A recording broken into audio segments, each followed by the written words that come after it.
Olha aqui um coração. É? Gostas de corações? Que é isso? És tu. Hello guys and welcome to another video. Today we have here a 1.3 liter engine.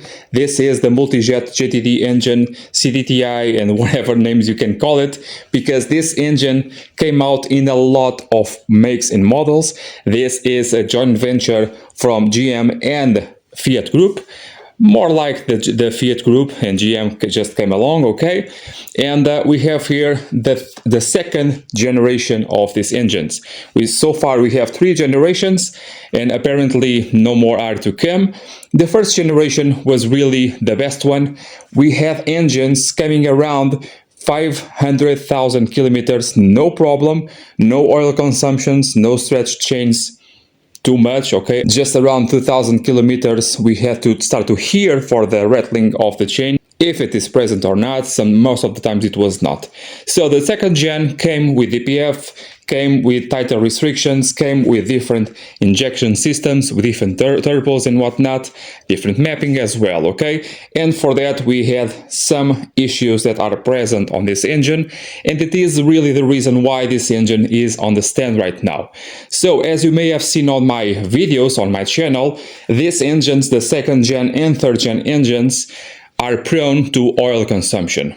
Now, I did show how to do that without doing this job, and I am being very successful to do that procedure, where I can take out here the carbon from the pistons, and this one also I was able to free it out. It came out like that from the engine. Normally that is not the case, and yes, I was able to reduce by half the consumption of the oil of the engine. But still that was not enough, and still for that the DPF was constantly clogging with the oil from the engine oil. Obviously the DPF was not the culprit. The DPF was just clogging because of the oil consumption, and now the customer told me to do everything as it should be done. No modifications will be done to the DPF.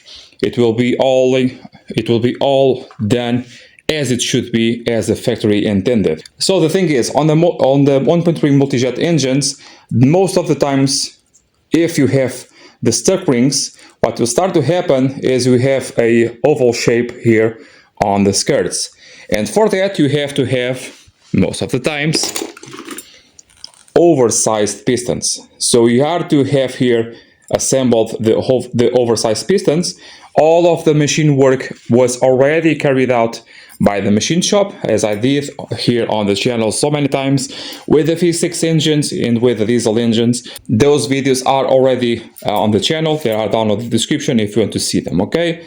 So 4 new pistons, oversized pistons that is, and the piston rings are the modern type, and the piston rings are the normal type, not the old type. So the old type are low tension piston rings that tend to fail earlier, okay? Okay, so I hope you are prepared for this. I hope you are ready for this video. It will be, as always, a very long video, as I did here on the channel with the V6 engines, with a 2-liter turbo and the 2.5 naturally aspirated. I also did the 1.9 liter, which is also the same, kind of the same of the 2-liter and 1.6, and very similar to other engines, okay, including the 20-valve MultiJet engine, okay, which assembles on Alfa Romeo and Lancia cars. Fiat not so much, okay. So over here on this stand I have here another engine. This one over here will go just for parts, okay, for spares. This was not okay, not approved to be rebuilt. It can be, but the customer decided otherwise, okay? So he did decide for a good used engine. Nevertheless, on the stand I'm waiting here for a very special and very expensive right now 4-cylinder gasoline engine. Can you guess what it is? Tell me down on the comments, okay? It is to come. Probably it will come still on this video, because this video takes a little bit, takes a few weeks to record, okay? So this engine over here uses a modern cradle system for the crankshaft. like the Stelvio and Giulia, well, really, that's one of the main differences from the normal block, the steel block, or the casting iron block. From the previous engine I did over here, the 1.9, the 2.2 starts to use a cradle just like this one. On top of that, also has the counter shafts, okay? So that engine is really similar to the BMW diesel engines. Don't know why really, but someday we will find out. Okay, so for that, take out here the main bolts for the crankshaft. Also, we have here some additional bolts all around, and this is glued in. So it will be crucial to have this all cleaned up and all prepared, all of the bearings and whatnot, everything ready to go before we install this, okay? Because if not, like the gearboxes we did so far on the channel. By the way, if you are not aware of that, I have videos for repairing gearboxes, and we have to glue them out all the way. And as we are inserting the cases, everything must go at once, okay? So let's take this out. This came assembled from the machine shop, so they can do the job, do the work, do the machining, and do everything as it should be done, okay?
Now here on the cradle, instead of inserting the half bearings on individual caps, you have the entire cradle. The entire cradle does not have a gasket, you have to make one with RTV, okay? Just the way it is. It is not a perfect system, but it is a budget engine nonetheless, so that's the way to go, okay? So what I like to do is to go around everything and just do a light torque to see if everything is okay, then remove it again, and then do the final torquing with the RTV. First without RTV, and then with the RTV. Notice here on the cradle that you have steel or iron castings on the aluminum casting itself. This makes the engine very, very robust and very reliable.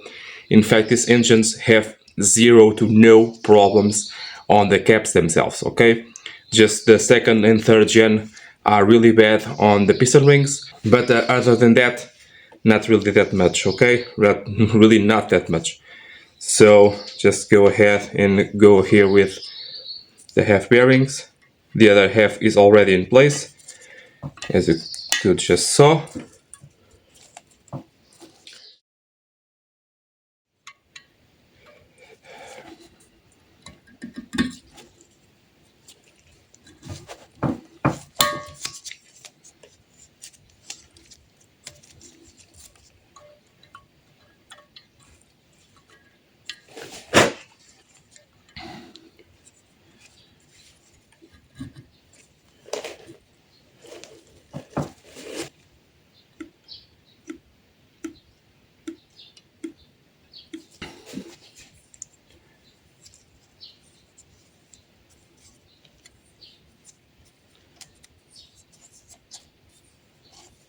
Beware that you have here two dowels.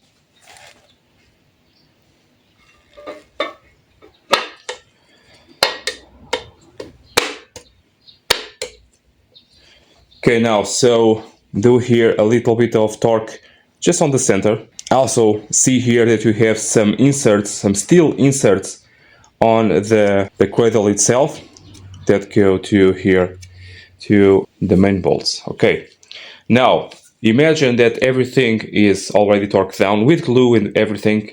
Did I miss something? Is it something that I need to do before doing this? So for example, to go in with the big ends, can I do it with this in place? Because some engines you cannot. Some engines, like on this configuration, you cannot do that. This one you can, okay? Actually, I already did some in place with the engine in place to do some con rod caps. So yes, it is possible. My injectors are in place. Everything seems to be in order. Okay. Nice.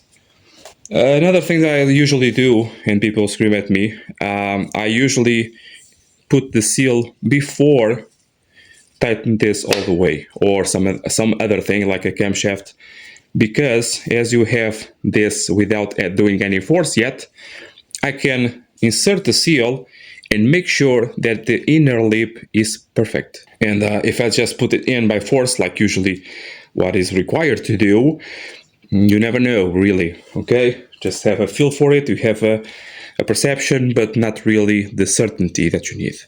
So I will do that. Okay, now the bolts. The bolts, you can use a bit of lubricant. Do not overdo it, because you can do a very nasty thing that is hydrolock. So if you want to do it right, do it. But if you want to lube it, just a bit, okay?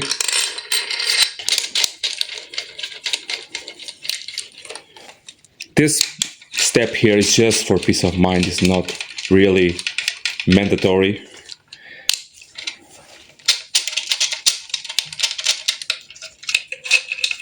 Just to see if the crankshaft spins and whatnot. Again, the measurements of the tolerances were made on the engineering shop, so it's not on my plate.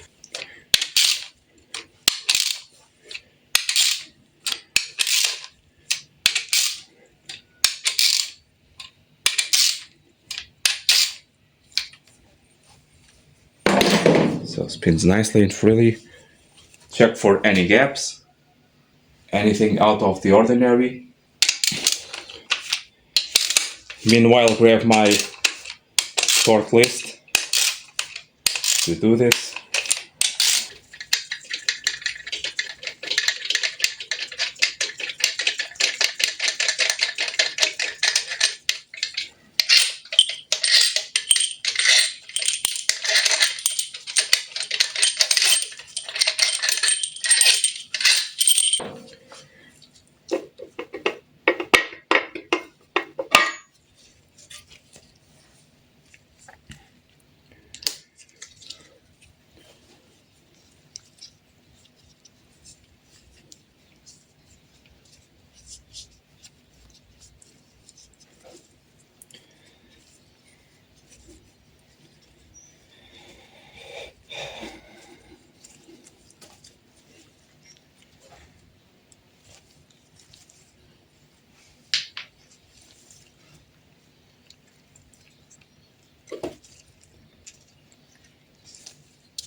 May seem a little bit weird, but actually works very well. Now notice here the thickness of this area all around, okay? And for that, where you think you want to do the RTV. The other side is much thinner in the girth, and for that you want to do the thinner side first, because over here you never know where it lands, and on the other side you can. So over here on this side, as you can see, this is the area where you want to do the RTV. It goes all the way over there, and then there, and there, okay? Then over on this side you have the cover, the timing cover. It will do your sealing for you. This is the area where the seal lives. Everything is okay on this side. Everything is cleaned up also. Okay, so we are ready to go with the RTV.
Starting off with the first pass here on the center, it is 20 Newton meters. From outside in, it's a bit strange, but it is what I have on my information. So 1, 2, 3, 10, 1, 2, 3, 4, 5, 6. Probably I'm doing this from memory, because remember that at the beginning of the video I did exactly that, center in. So yeah, probably is that.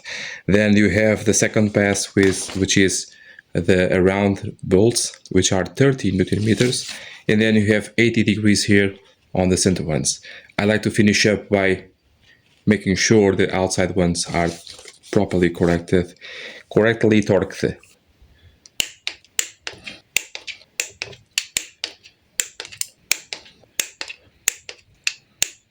Make sure this.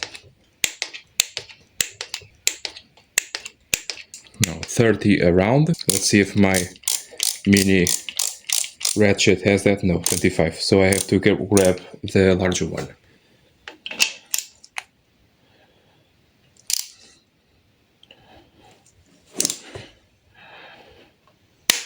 .30 on 8mm bolts is a bit excessive, but they are the builders of the engine.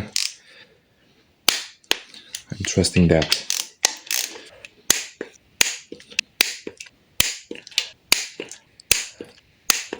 Just make sure.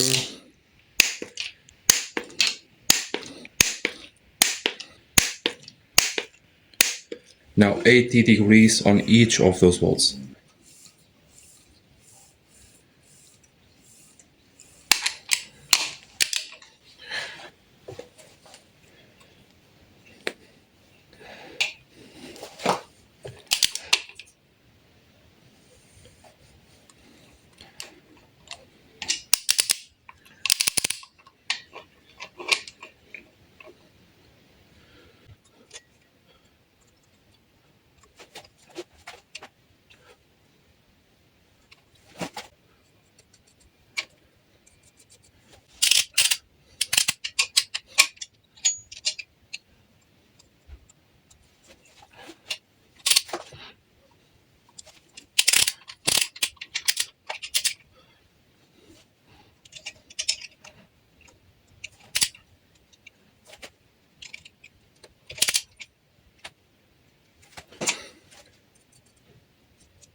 Reason why I do it with this grease is just because I do not want to introduce any paint on the inside of the engine.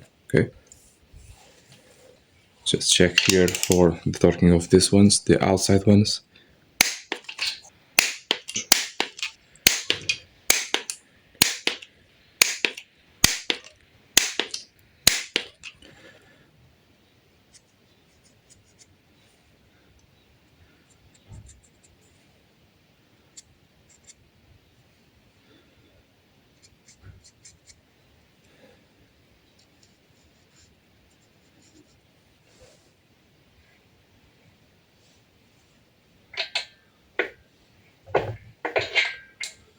Do here the freeze plugs just for peace of mind. The engine is not that bad, not at all.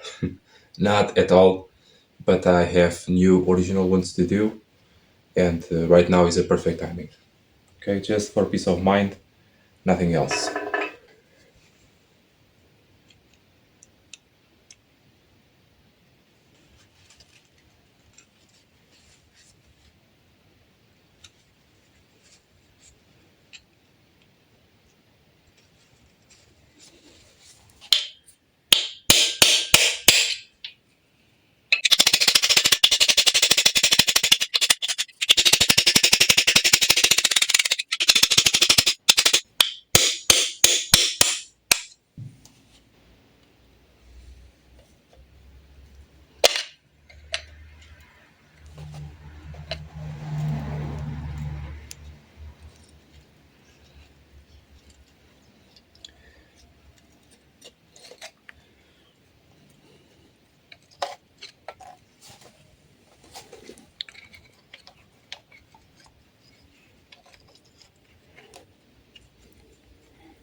Good thing I did it.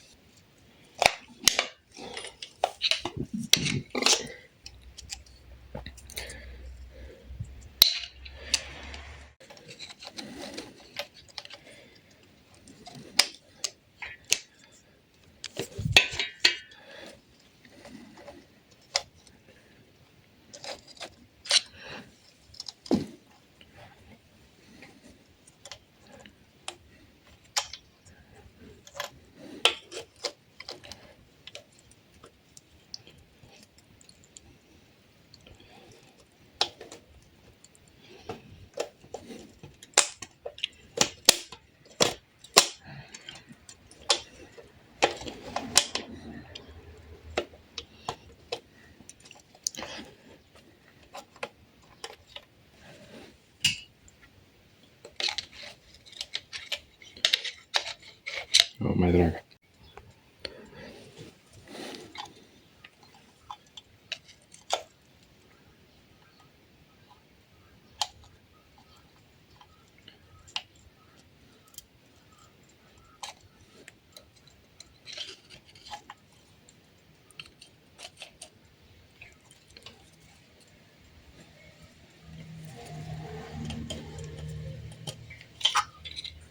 Again, nobody said it have to be easy.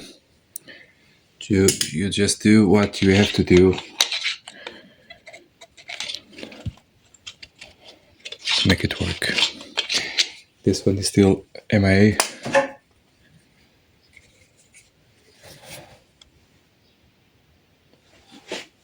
No, it's over here. It's over here.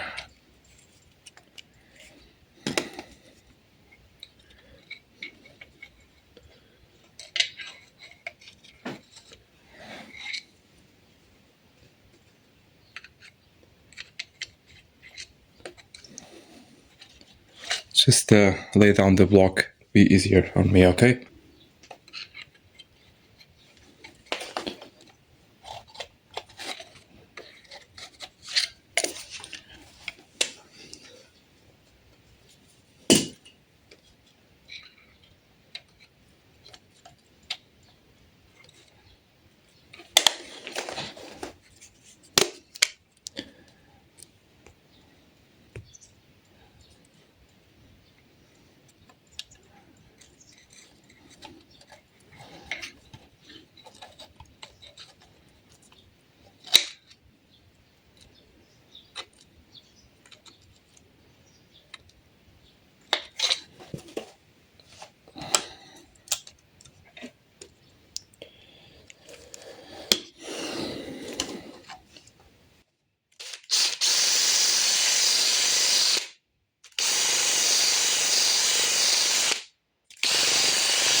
So about the pistons over here, nothing too much to be talked about. You have the indentation that goes to the oil injector, and you have to have the con rods synchronized, correctly synchronized in relationship to the position of the piston.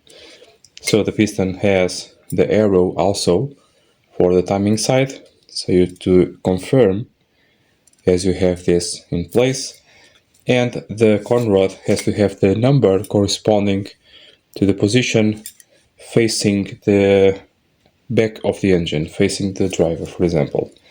Okay, now this con rod will not go in with the cap.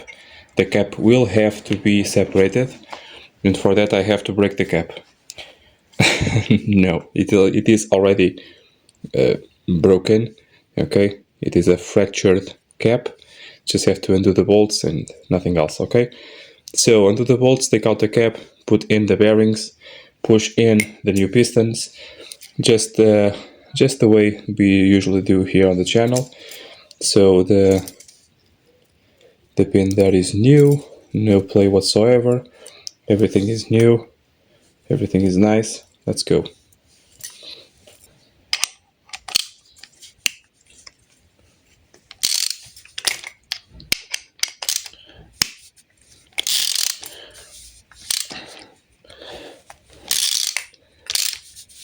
It is good and tight. I have to go to the vise to remove it.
On the bearings over here, you do not have anything to align them, so you have to have a lot of care on center them very well. One side and another side also. So in this way they can go in. Okay, now just insert, as you can see, this go in, insert it as you should, and use your tool to shrink down the piston rings, pop it in, and then you can do this on the bottom side. I usually do 2 at a time. Okay, just crank here the crank. I usually do 2 at a time, so I can do, well, half the work, so to speak. Okay.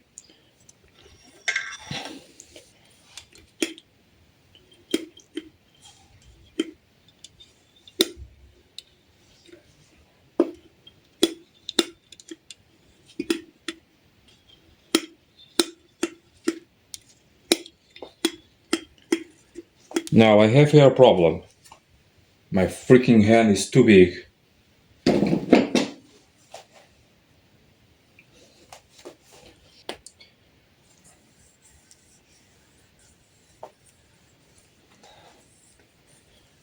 How can I do this without seeing? No! With the left one.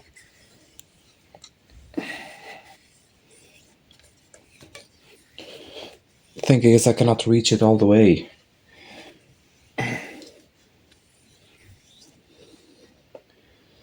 Cannot reach it all the way. How can I do this? Really cannot. I really cannot.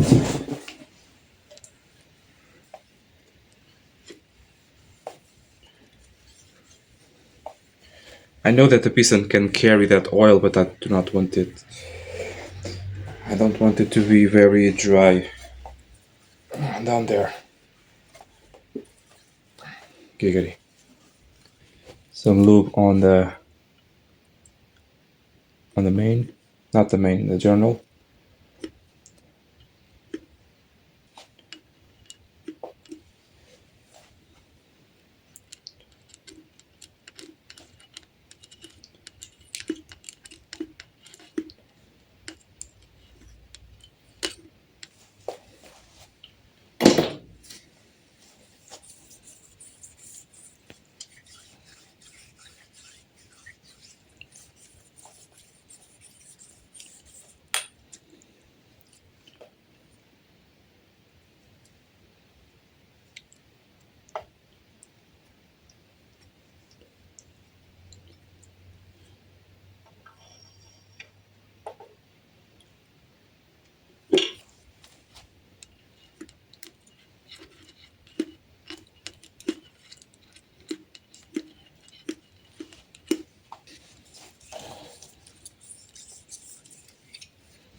Oh, what a feeling.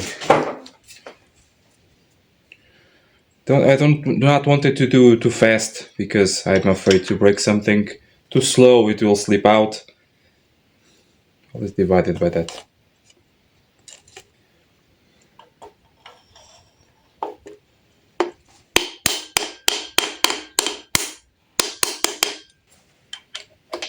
Too tight and it will grab. Too loose will slip out.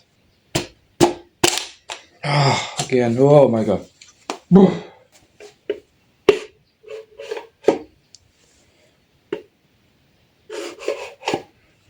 It felt nice on the way down, so I believe everything is okay.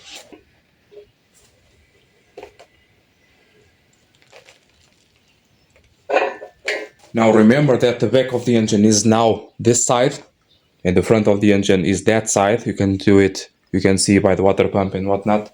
And over here you have the starter on the back. So number one is this one. So number one goes to the back. And you also can confirm over here the numbers are present. Yes, they are. Okay. A bit of oil.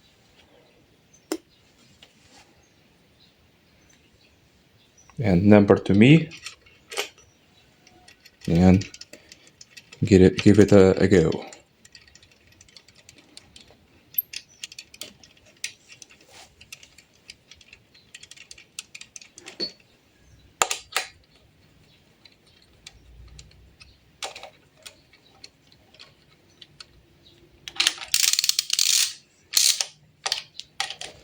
the fractured line should disappear.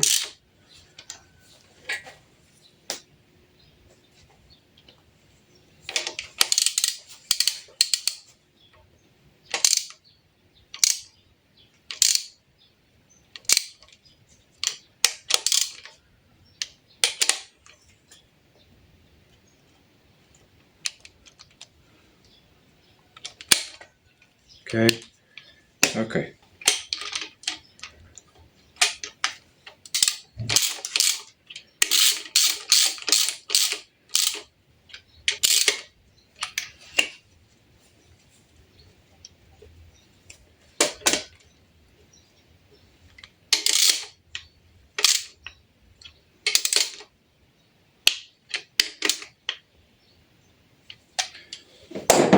Just a snug. Make sure it spins out without without doing that. Now we can do, yeah, we can spin this all the way.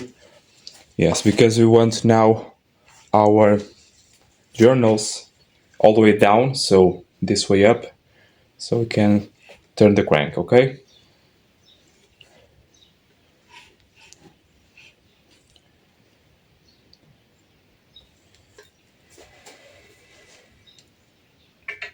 This is the smallest, cutest engine ever, is it not?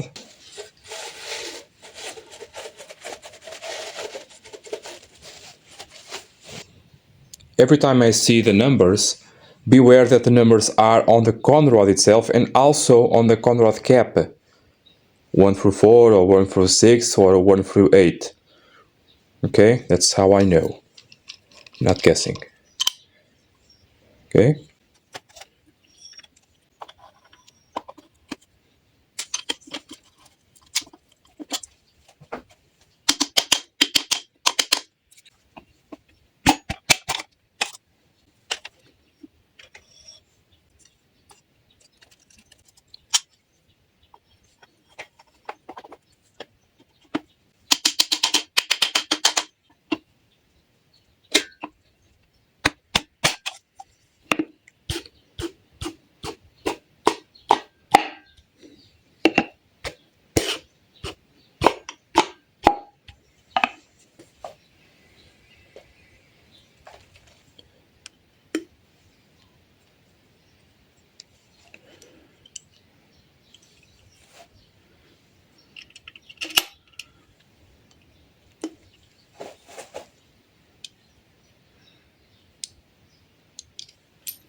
Now we have two phases of tightening of these bolts, 20 Newton meters and then 40 degrees. That's right.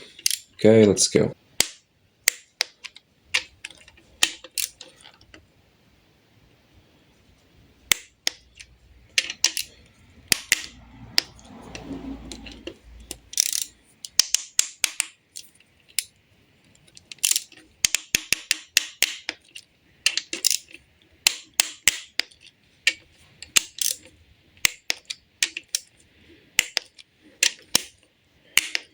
A bit of love would be nice on the balls.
I'm doing left here because it is a left hand threaded bolt.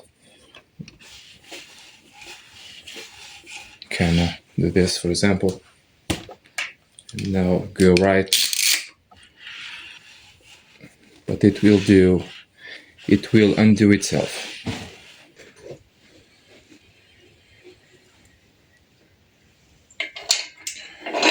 Now I want to find TDC and then back it up a bit, just for the valves not to touch the cylinders, okay?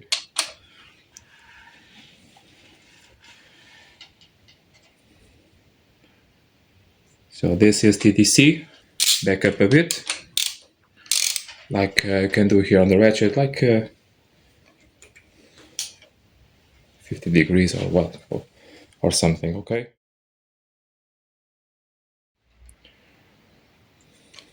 Okay, now we can go ahead with the head.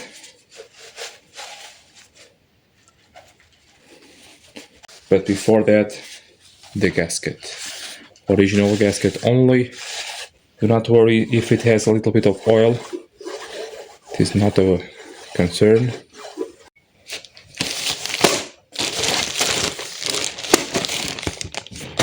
So the part number over here depends on the height of the gasket that you may have, and also depends on the VIN number. So go to EPR to choose your parts.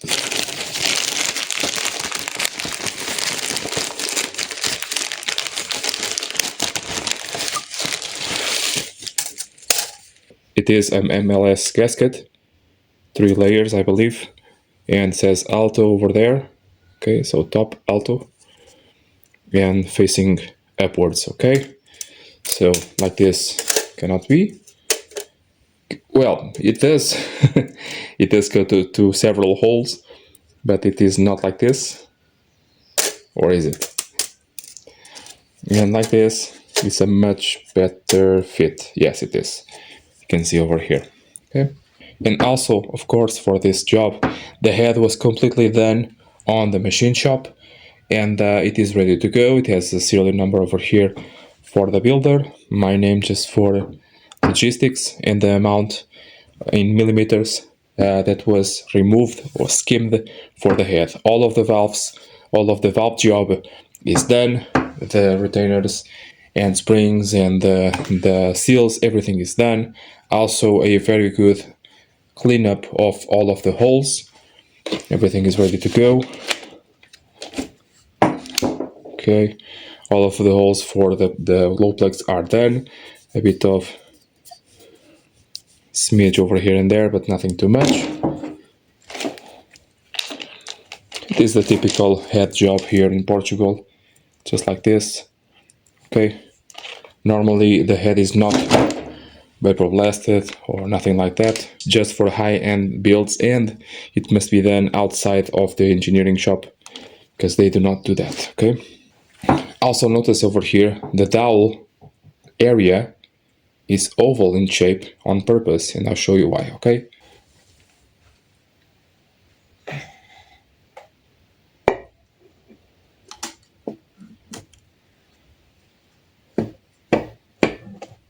can you see this play? This is just the way it is. You have to adjust this, okay? And I'll show you in a minute. There are actually 2 ways to do it, officially. So it is not like this, the play that it has, just like this, okay?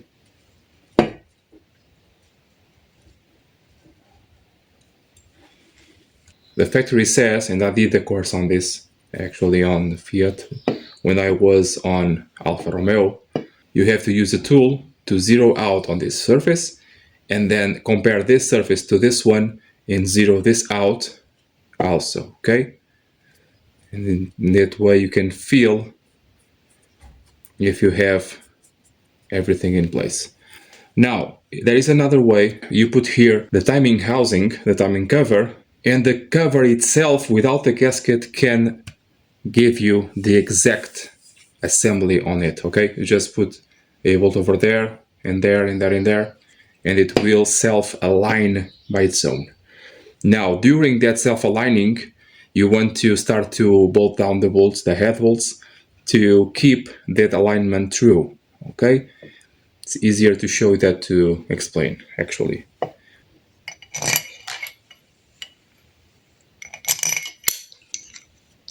You do not have to put the bolts now, just preparing here for what's to come.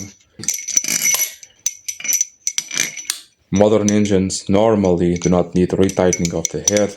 The last engine that I know of that needs that is the Alfa engine, the North engine. Okay. This is a rebate 12 or 13. I have to get it, to go get it. Possibly you want to do this just snug and then put here the cover and try to do the alignment or try to maintain that alignment. So the idea here is I can feel it by hand. It is almost perfect because, well, I have just experience on this. I will put this in a very wrong position so you can see very clearly what needs to be done, okay?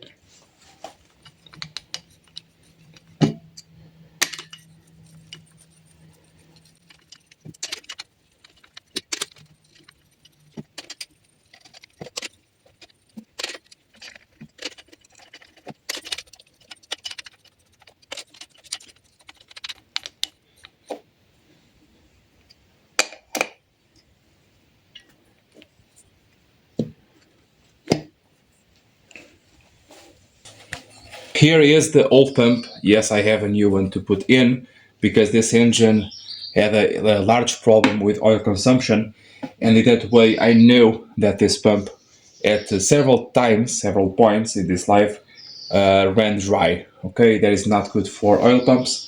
It is not catastrophically bad, but it is not good. Okay, so I have a new one.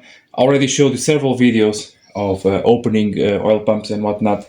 This one is the vein one. I do have a video for this on the channel actually already more than a year ago or two. So explaining exactly how it works and all of that. Okay, being a vein drive, I do not like them at all. They are very fragile, so I will not take a chance on this. 350 euros. So for a new engine, I think it is for the best. Now, the thing is, this surface over here, we trust and believe that is perfectly skimmed. For that, we can insert here cleanly, okay? Insert here the cover, and with that, we can push in the cover at least on 4 locations, and the skinness or the flatness of the cover will push or pull the head where it needs to be, okay? That is the thing. And it does work, okay? It works very, very well. This will not be, even if you are using the same cover and oil pump, this will not be the final assembly. Plus, we still have to do a top adjustment over here on the cam cover. And after that, only after that, you will insert here this cover.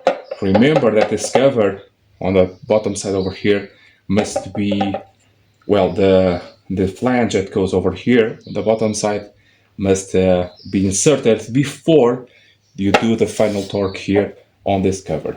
On the video that I have for the timing of this engine, yes, I have a video for that, a very lengthy and very thorough video for the timing of these engines, 1.3 old years, okay?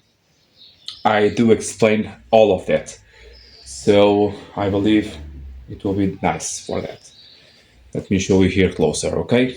So now you want to pay attention to this surface of the head over here and the surface of the block. And if I push with my hand, over here it is already touching, and over there you have a large gap. And this is the gap that you want to avoid. You can also have it otherwise. You can have it the head completely that way, touching on this side and having a gap on that side, okay? Works the same.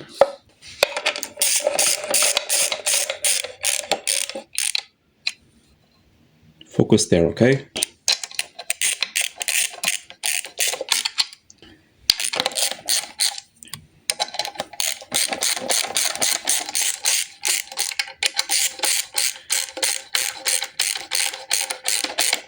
For example, top bolt is already all the way done. The gap is not existent, but over here you do. You can actually see the light. See that? Now, as you are tightening the bottom one, the head will move that way and everything is flush.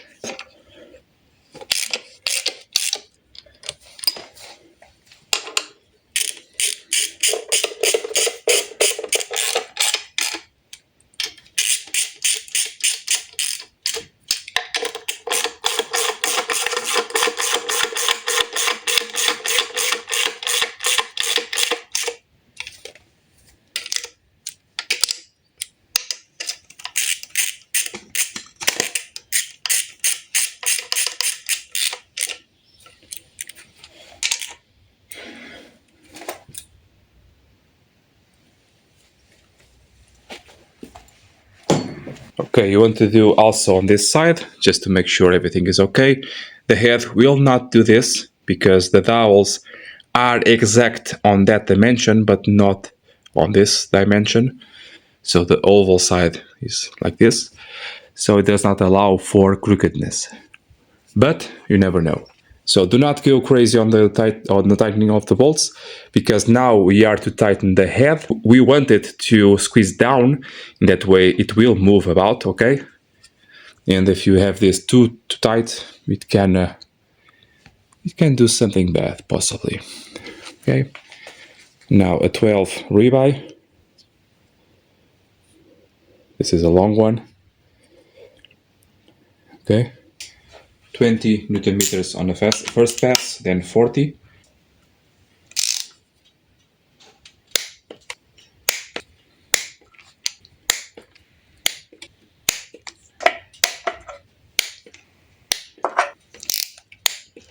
Usually I confirm again, but we are doing another one on Newton meters, so 40 Newton meters, and I will confirm on that stage.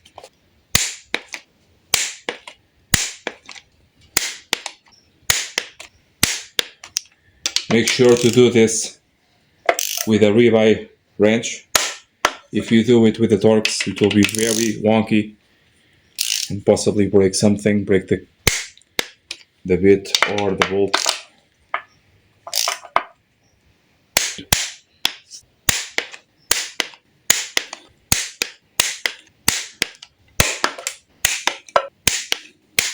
So everything is good over here on the cover. Now 2 passes of 90 degrees, not 3. Yes, I know I said I did not wanted any paint on the inside of the engine, but this is almost harmless. It's just a white marker. Okay. As we have 90 degrees of torquing, it's easier to see how it's done, because so you just have to do 90 and then another 90. So a total of 180 degrees on all of them. But mostly because my head is not what it used to be, I now can see which ones are done and the ones that are not done.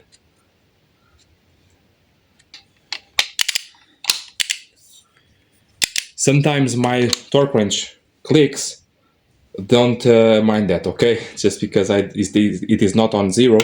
When I do this, you should not use this. But if you have to, set it to a higher torque, not to create any damage here on the wrench, okay?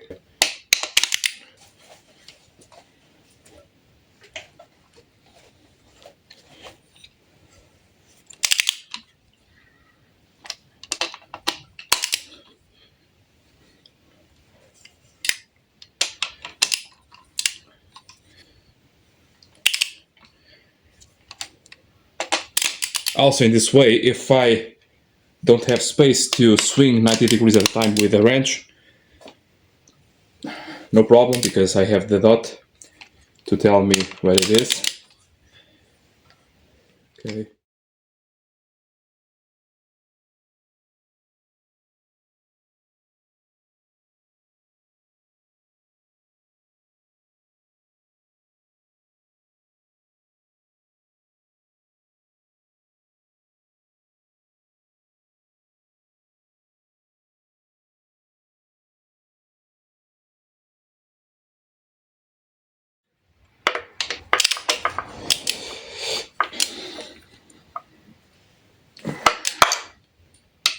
One more to go. See?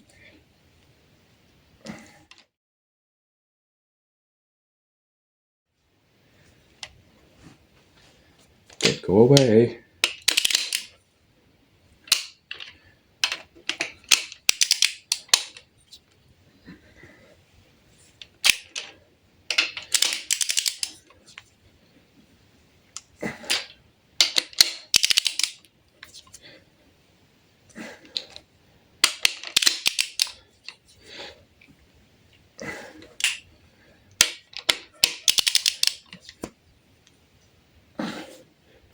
In the last pass I did not cross to there, but they are the last ones, no problem, okay?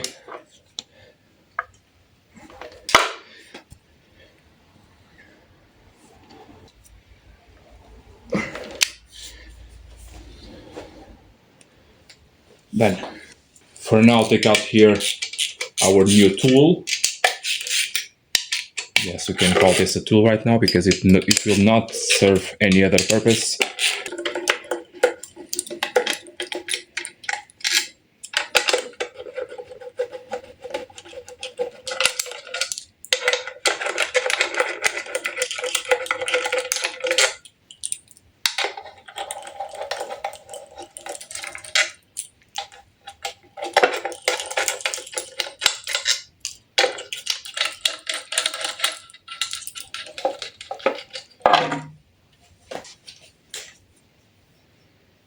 Very cool.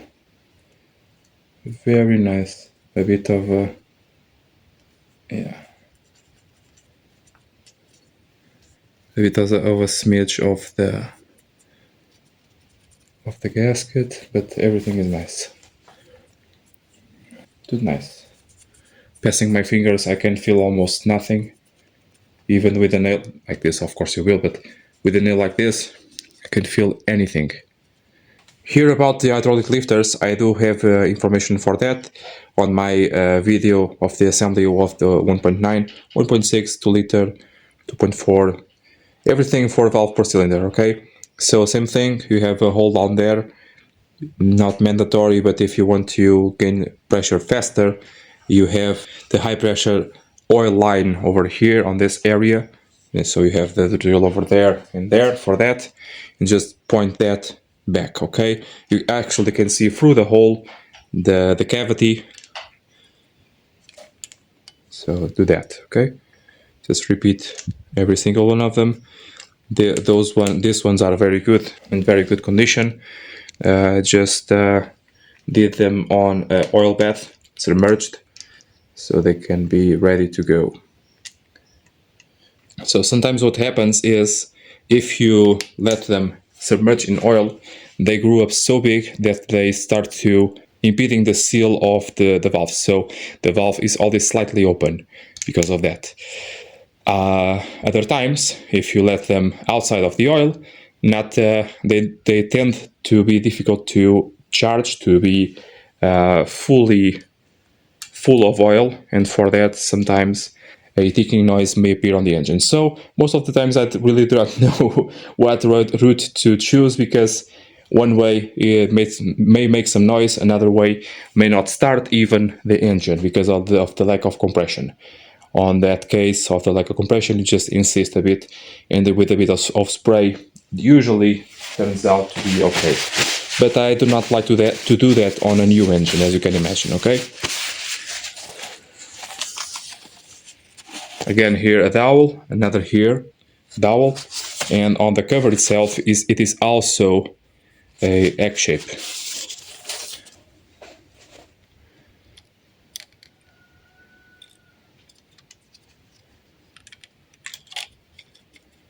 Do not do like this, only like this. Be careful on this engine, may happen because we do not have the like the 1.9, we do not have the studs. On this, if this happens, you may not notice it, or mainly this one, and then you have a big problem, okay? On the studded one, it's nice and good because you can guide the top of the head in. In this case, when you are attempting to put in the cover, this can happen, okay? Imagining this just starting to go. Pok. Here it goes. So make sure everything is okay.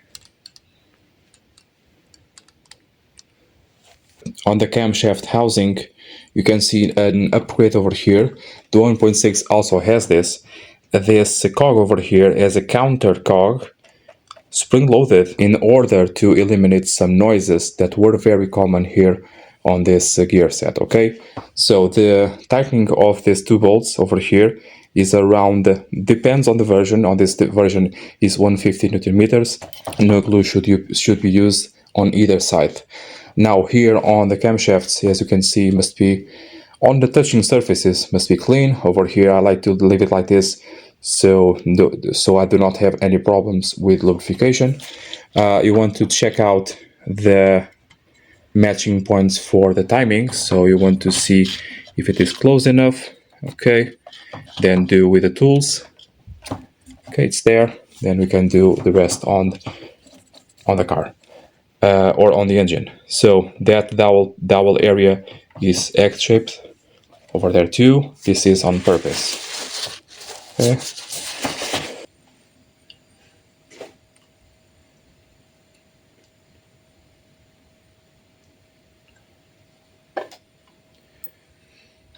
Now here the thing gets a little bit wonkier. Not only you have to do the adjustment side to side, you also have to consider that the springs of the valves are now raising up here the back side of the cover. So you have to lower it enough to have the cover over here doing some force to to align this all very well. It will be a bit of back and forward with this, okay? But it is just the way it is. Do not be frightened by this, okay? It is very simple if you understand how it's done.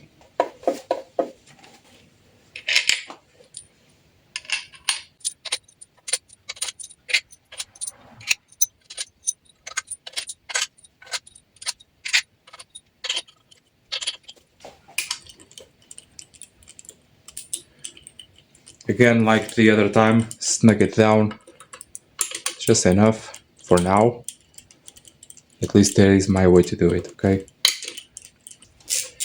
Despite being a GM engine, well, the partnership with GM, this engine, as always, when you have a factory of things, imagine a cups of water or a plate for your kitchen. You always have several categories of the final product, okay? So in here we call it the first category, second, third, and so forth. The best engines, at least at the time these engines were produced, or starting to be produced, the best engines were for Fiat and Alfa, the second best engines for Lancia, and the third and rest for Opel and GM. So it is normal to you to find more problems on GM cars with this engine than Fiat cars, okay? One thing, when these engines came out, late 2004 or something, if you had the oil sump with a 12mm inside inner oil plug, it was a first-class Fiat engine. If it had the 45 Torx oil plug, it was a bad GM engine. That was the way to distinguish them. Actually, when we had the problems on Corsas and cars that had the GM engine, the GM variant, as you can call it that, we used the Fiat variant, which is way better in terms of overhaul quality and tolerances and just a better finish, better castings, better in every way, okay? So this was the explanation given to me by the factory. I did some training on these engines, and we did some training on these engines at the factory, well, ex-factory here in Portugal, and this was the explanation given to us, okay? So I'm just saying as I heard it.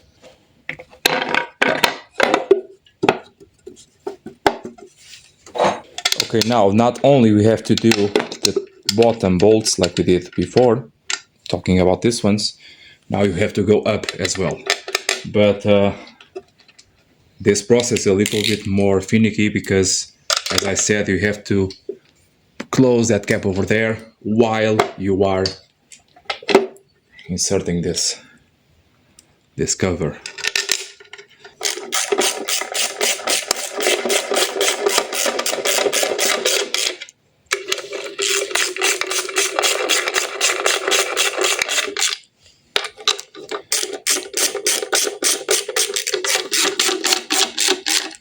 Now, doing this job, expecting to be, well, thinking, oh, this engine is not correctly designed, some things should be better, like this area over here. I believe it is not a great way of thinking, because if you have better machining, you can not have the adjustment necessary, and every single engine is around perfect. If that was the case, if you have just the slightest amount of wearing on the machining itself, the machines that do the machining, you start to have leaks. So this gives you space to try to do it better. Now, my point is, it does not matter if the engine could be better made or not. For me, that does not matter, because for me, that thinking, those thoughts are a waste of time. I prefer to use these faults and defects to learn with them. Okay? So over here, nobody told me about this. Well, this bottom section area is well described on Autodata in other places. This top part, it is not. So this is my head trying to solve a problem. And you solve enough problems, you start to see patterns on your daily life. Okay? And those patterns will tell you, every time you encounter a problem, will tell you the answer. That is my way of thinking. Usually works.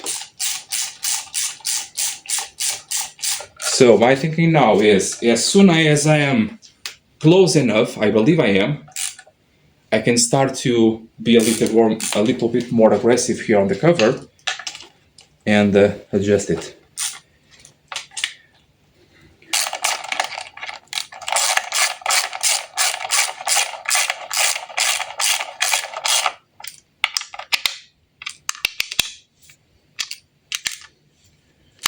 By the way, the final torque here is 10 Newton meters on these bolts.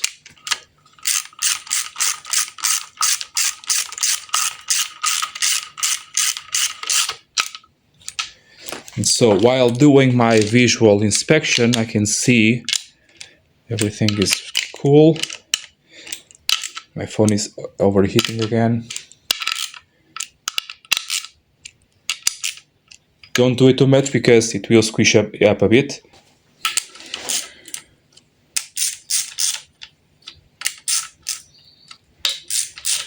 Meanwhile, the valves did open, some valves, not all, and you cannot move the crankshaft at least too much at this point.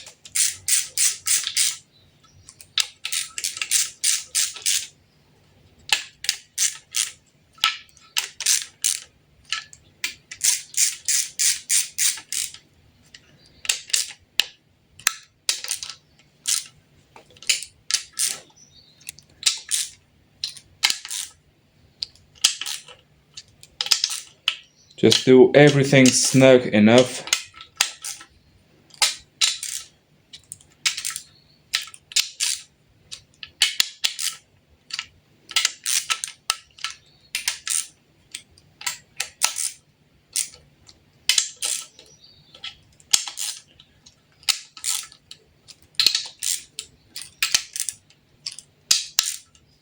Ready for torquing.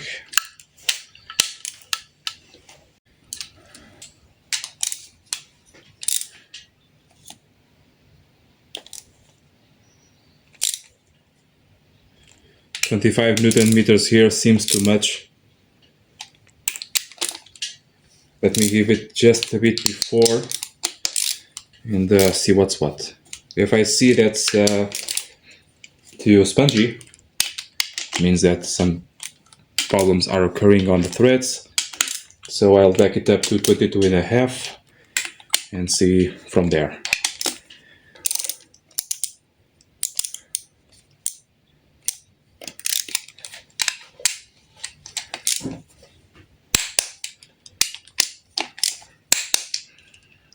We probably are close, but I think I'll stay with 22.5. Yeah, I will, for sure. Yeah.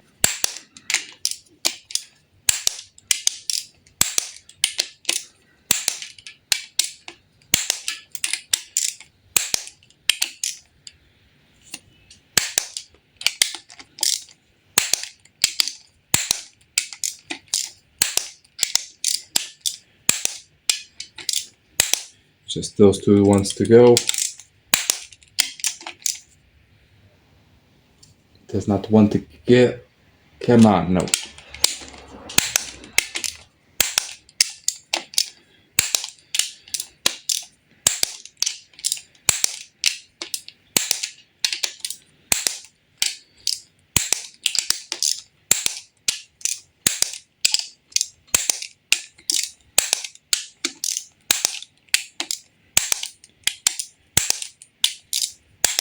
Two 13s with the long one.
I have to leave enough space for the tool, for the timing tool, but I believe I can at least do some nuts over here and glow plugs. Several types are existent on this engine. These are 4.3 volts. They are not able to be tested with direct current, even if you do only the 4.3, because this uses 4.3 in the manner that is a regulated signal. So it is a PWM.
So on this engine it is not 110, it is 150.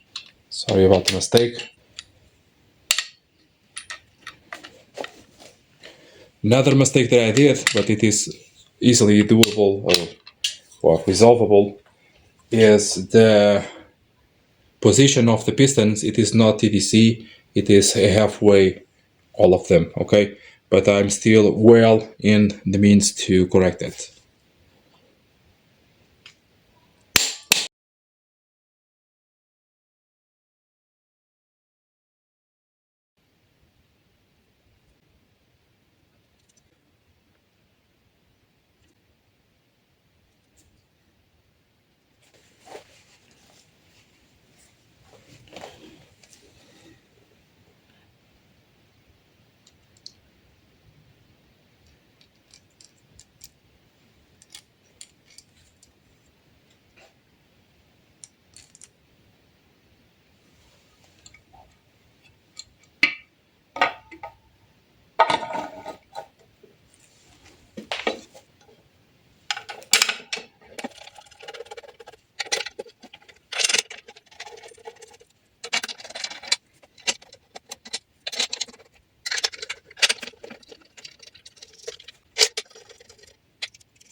Now make sure this flange is turning all the way, always, okay? Sometimes we have a hard spot because the oil pump has may have poor amount of oil in stock, okay? When I am turning this, I'm not turning yet the crankshaft, okay? Because the bolt is missing. So in this way, I am still in the way to adjust the position of the crankshaft and tighten this all the way. And I will do that probably with the gearbox in, but that is another story altogether, okay? Now the water pump over here. The water pump has a tab over there to stop me to insert this in the wrong way. And just like that, and through the holes you can do the nuts. The nuts are special locking nuts. Make sure the seal is nice and true.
So this is the holder for the transmission shaft for the passenger side or the right side of the car. Holds down with 3 bolts. The sizes are very similar to other bolts on this engine, and I do not have really everything by heart, so I use my trusty e-peer to see what's what.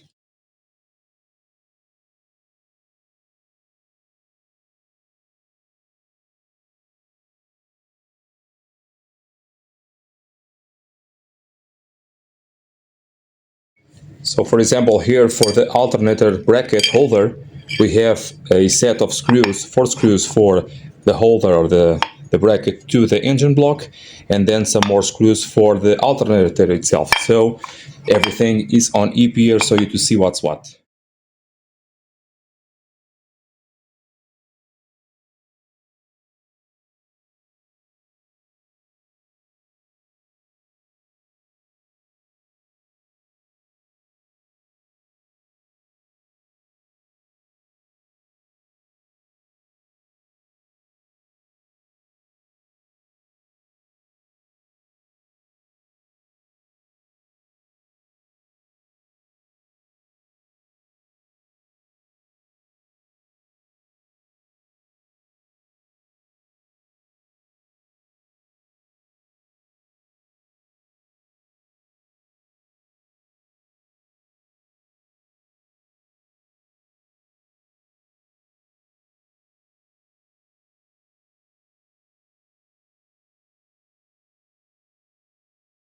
You also have here two dowels. They too are on E-pair if they are missing.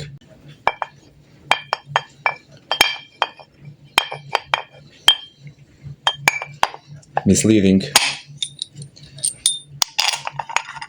Similar bolts, not the same bolts. It also says the number of bolts, because imagine you can have two, one type and two more another type, or length, or the shape, or whatever, and it will say that on E-pair if you pay enough attention.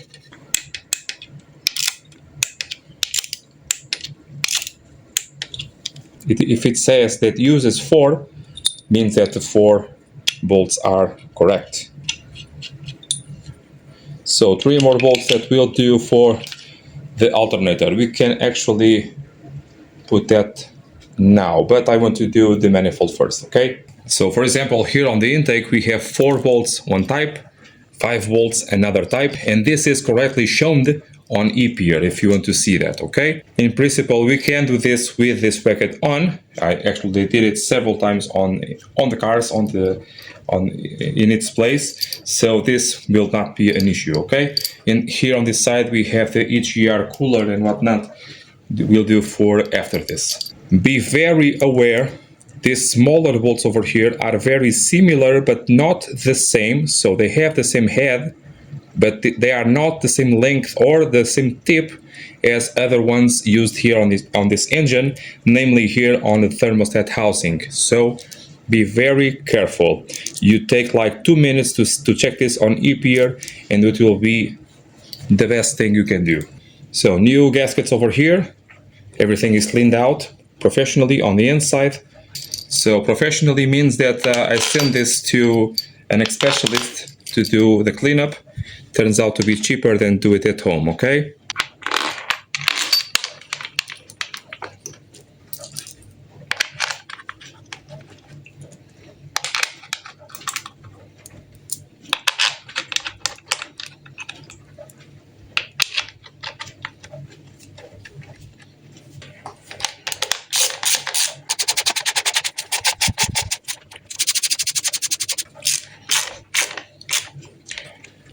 Over here on this bolt, what did happen previously on an engine like this here at workshop, the space, when you have the alternator, the space is not perfect, and the wrench ends up being like that, and the head was stripped out, and I was able by E-pair to ask for my dealership to send me a bag of these bolts over here, okay? They are not expensive, not at all, and I just did the new bolts. And I have some reserve ones because this tends to happen on this engine.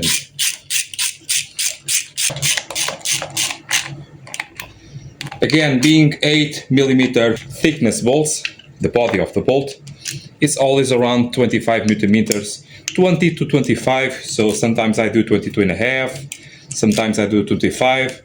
Over here I will do the 25 in C. About the tightening of the bolts and the procedures and everything like that, you have eLearn, not E-pair, to check that out. But you can start to see the pattern over here on the tightening, okay?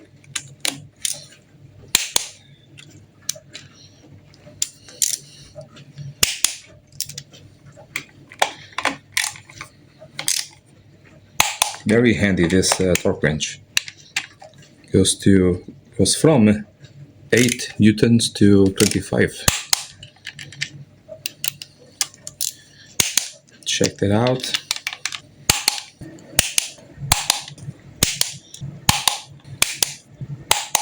Hooray. So here on the alternator, normally what I do here on my rebuilds is to clean up or wash up the alternator. Normally, no problems whatsoever with washing alternators. I do it all the time. It is not an issue. But I know that sometimes some alternators are a little bit finicky, let's call it that. And I want to avoid anything. So these alternators on the 1.3 are short-lived, let's call it that. They have a short lifespan, and I do not want to reduce it any further. So it is not terribly dirty. I will do it just as it is. Remember that we have here 2 dowels, okay, for alignment of the belt and whatnot. Missing the dowels, you will have a squeaky belt. You can have a belt just dropping off actually. Try to see if the freewheel is working and whatnot, okay, and carry on.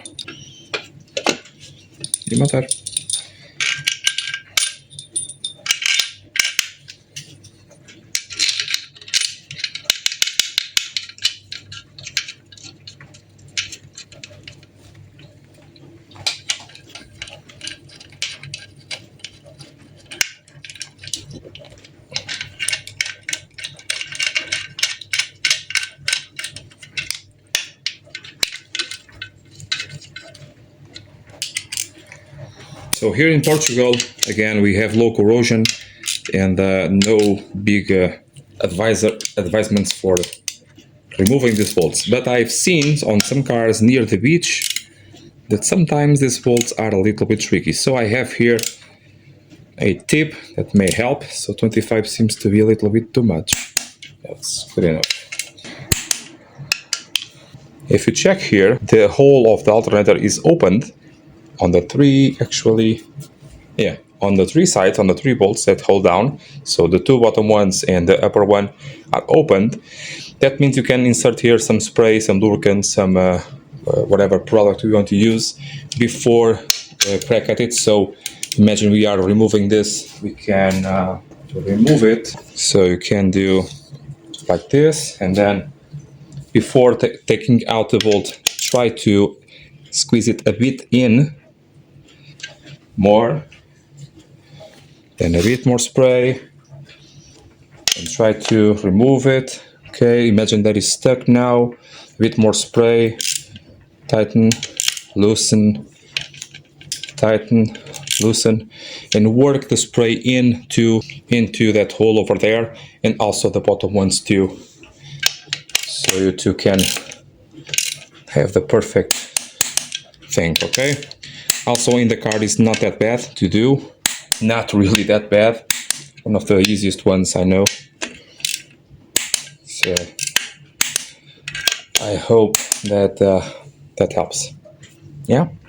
Now here for the starter, I do have a video how to remove the starter. Beware that some engines have the Bosch type and other engines have the Valeo type, and they should not be mixable.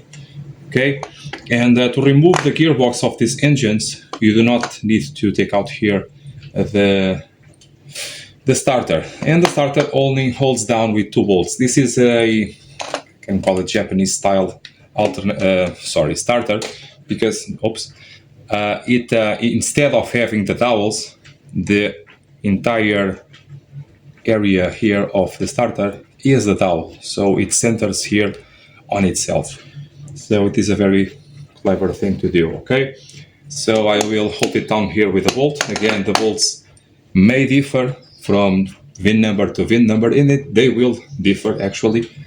So I know what I have for this VIN number because I went to EPR. That's right. Okay.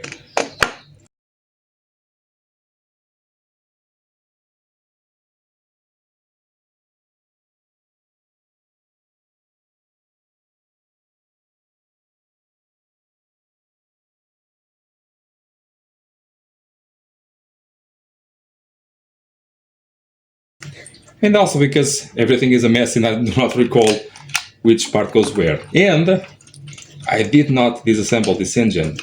Finally, I have some workers with me and they did the disassembly. So that's fun too. Okay. Don't forget that we have here a contact that goes over there for the contact signal to start the engine.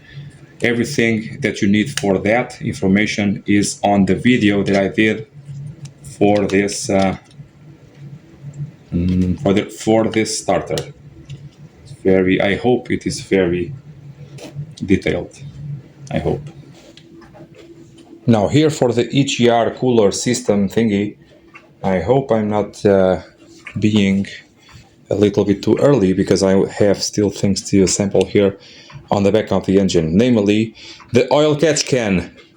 Again, this engine has oil catch can, like all Alfa Fiat engines, gasoline and diesel. So let's hope I can do that. Probably I will not be able to do that very easily, so I will do that after. What I wanted to say is, remember that the gasket held down by its own. So here we have the oil catch can. It is truly not the halfway, it is truly an oil catch can. The only difference is, instead of you having to service it, it is self-draining. It drains back to the oil sump. Okay, it separates the air and the water. Yes, the water, the oil and the air, and the oil goes to the sump, the air goes to the turbo. Yes, the air goes to with a bit of humidity, and that is perfect to increase horsepower. Dear God. Now you want to identify the bolts there and there, there and there, and the gasket. Where on ePeer will you search for this? Tell me down on the comments if you want to surprise me. I will give you a tip. Messes with oil, so ta-da.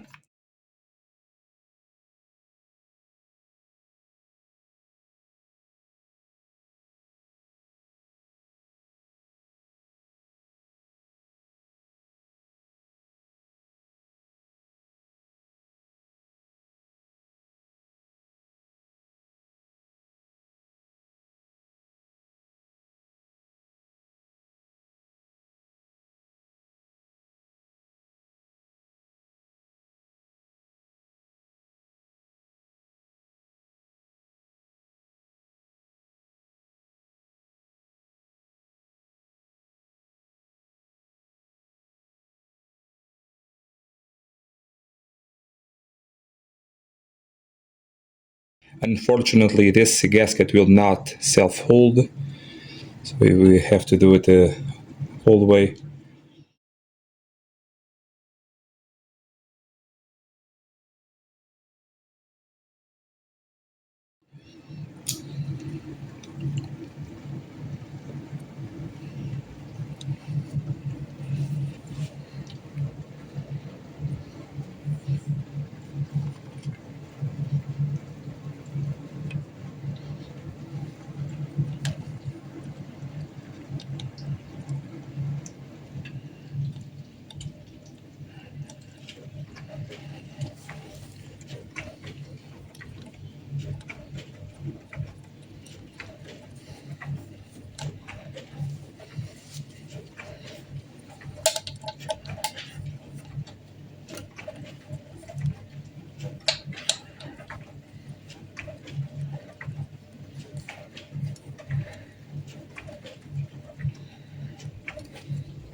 Okay, so now before putting here the high pressure fuel pump and the vacuum pump, we must time the engine. Can be done in another time, but now I believe it is the perfect time to do it. So here or here you have an 18 millimeter bolt, and with the socket we can rotate the top part of the engine. And for that we have here this hole and also another one on the other side, like I showed you on the video for the timing belt. And we want to insert our tool to lock the engine in place. Okay, so very straightforward to do.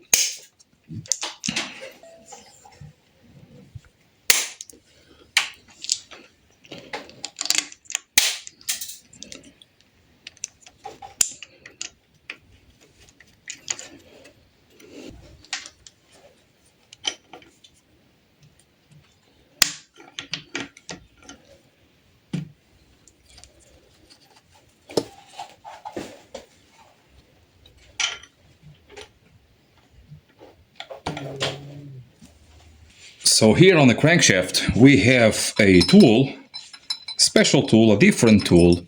When you do not have the gearbox in place, you have this part over here. So this will go to the crankshaft, and this will go to the dowel pin that is on the crankshaft, and this will go on the block, the engine block itself.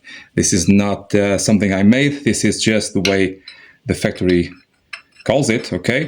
And I did a mistake, but totally preventable to do and totally redoable.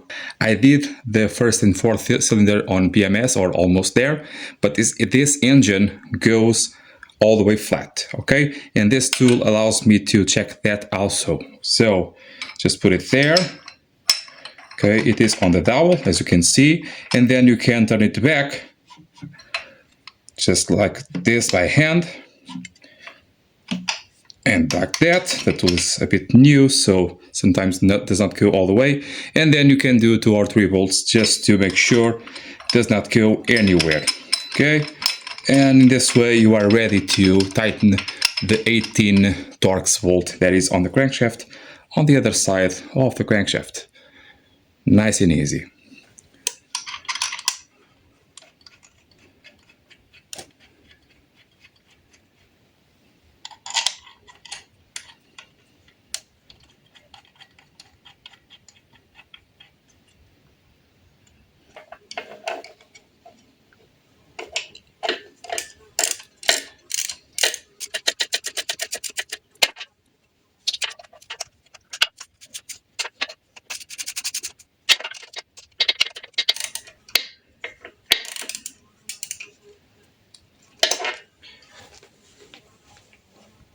Now in this way you can go ahead here and torque up here this bolt.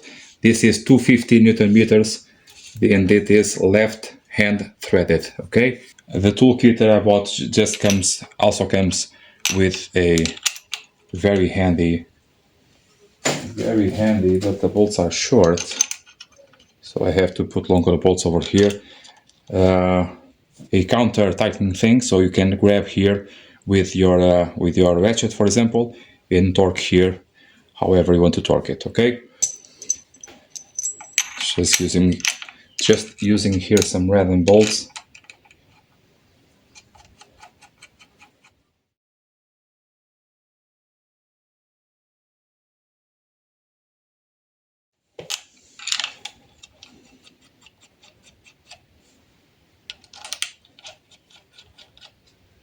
Make sure to see if the bolts are not too long. If they are, they can touch the housing over there. And not only you can crack the housing, but you can also do a bad tightening over here, because you are tightening this against that and that against that. So be aware of that.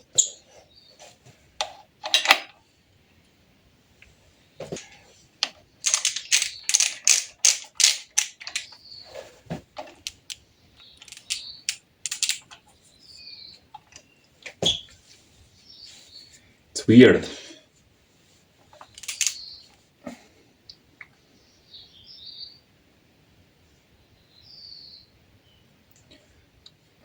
It's very weird.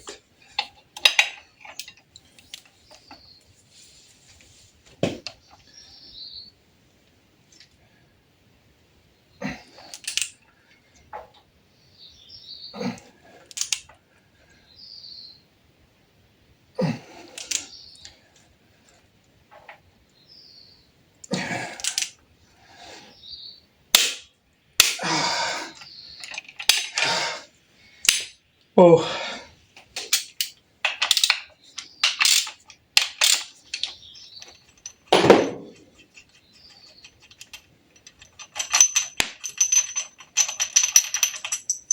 Now it's just a matter of taking out the tools, the locking tools, and spin the engine. Can you trust only this tool to do the torquing? I don't think so. I wouldn't. If you do not have this tool, it is still possible to do the torquing after putting in the gearbox. So you do everything, okay, you assemble everything, and then at the end, gearbox in and lock the flywheel with the normal tool, and then you can do the 250 on that bolt over there on the engine, okay? Come on! Some glue on the threads.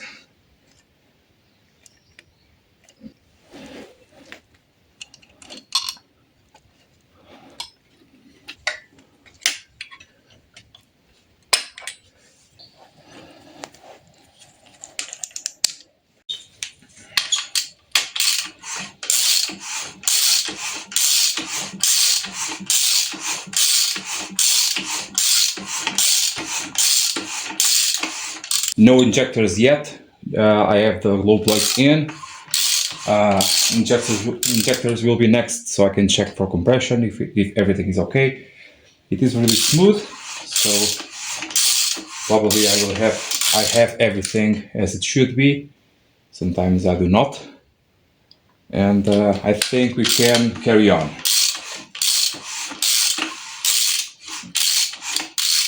Yeah. And now also it is the perfect timing to see if your timing is nice and good.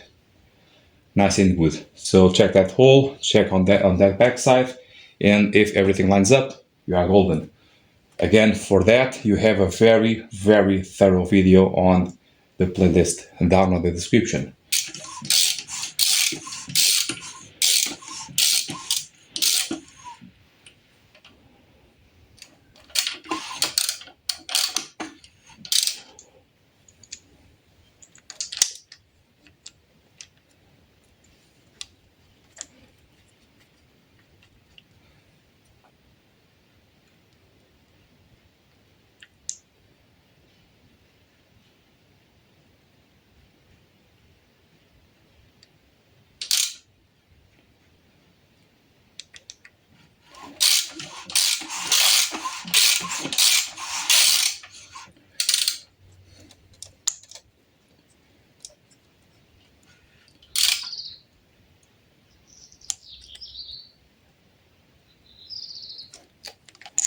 These tools are not that good because the flat areas do not coincide with this. I have to spin it, try to spin it around.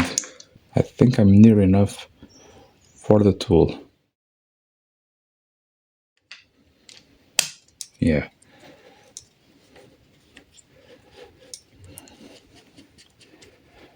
So try not to touch on the crankshaft now. Oh, like a glove. Nice and easy, so everything is nice. We can carry on. Now, as we were to do here before the timing, I want to put here my vacuum pump and my high pressure fuel pump. But I remember somewhat that one has to go before the other. I believe the high pressure one must be first because I think it will hit there to insert. Not sure about that. Does not matter really right now. I just want to put it in slightly to check. I also want to clock my position of my shaft to that keyway over there. And in that way experiment if everything will go smoothly. Do not forget about the gasket. Must be an original one, okay, or high quality at least for the 1.3 liter. Not very, very crucial right now for leaks, okay. For the high pressure fuel pump you have a very special O-ring over there, and it must be high quality and new. Also, because you have the O-ring, sometimes it's difficult to insert. First of all, try to understand if we need to... Okay, on this one I believe it is not an issue of hitting there. So not having a problem with interference, gasket in, do not use any kind of glue or seal. Goes in dry, okay? So they do interfere a bit. So try to check that, okay?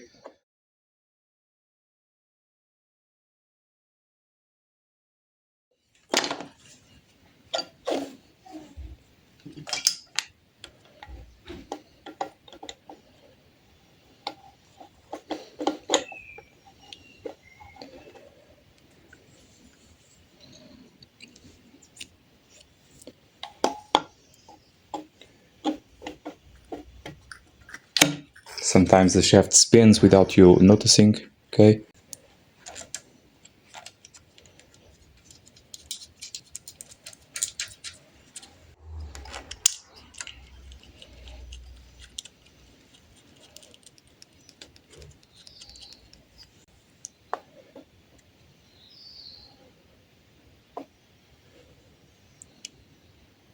I can see here that one of the grooves goes to that hole over there. So on my pump I can actually do that as well.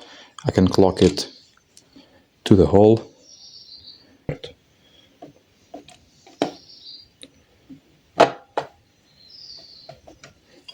Now the O-ring.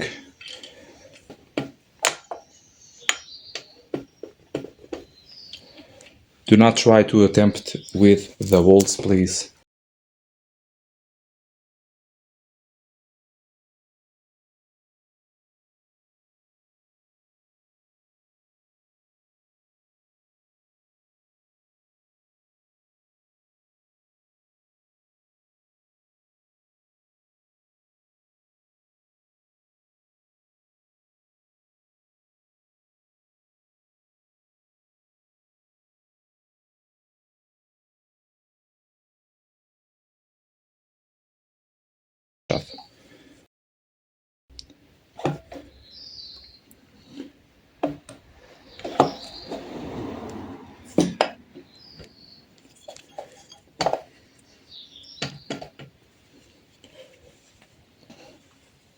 Always check and recheck if everything is lining up.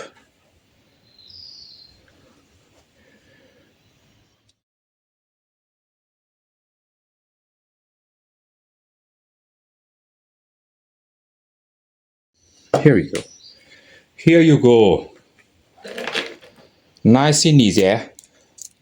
Bolts in. Again, to see what bolts go where, check on hip here.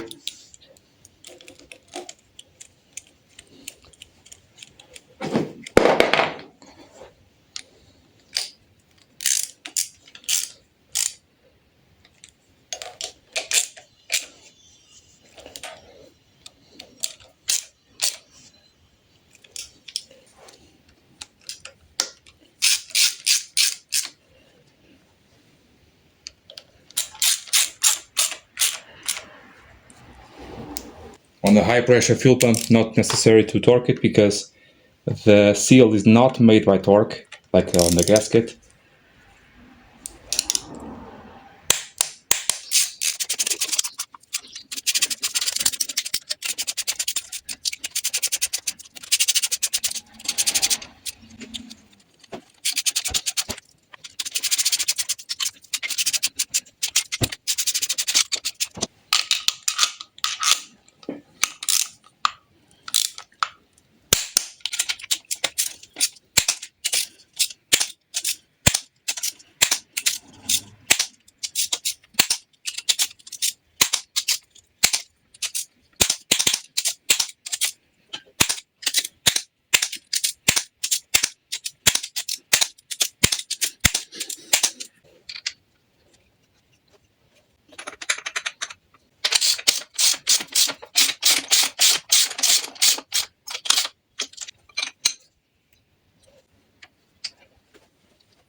And here we go, another engine ready to go.